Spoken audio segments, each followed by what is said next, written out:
Check it out, this is how I'm packing for a fall weekend getaway using my Lotus produce bags.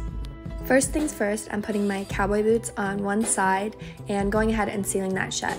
Then on the other side, I'm putting some larger items just to keep them separated.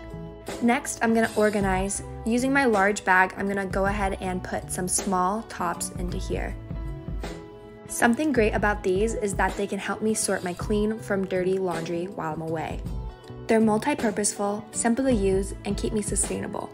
With my medium-sized cotton produce bag, I'm gonna go ahead and put some tights and socks in there. They fit super easily and help me to organize my things. These bags are 100% organic cotton and they're machine washable. Just go ahead and leave them to air dry. I'm using my smallest bag to sort my accessories such as my belt right here.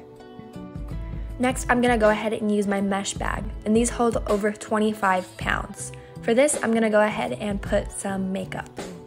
With that all sorted, everything fits in my suitcase quite simply, and I'm all set, packed, and ready to go. And let the adventure begin. For all your trips, big and small, be the change and join us in planting Lotus seeds of sustainability.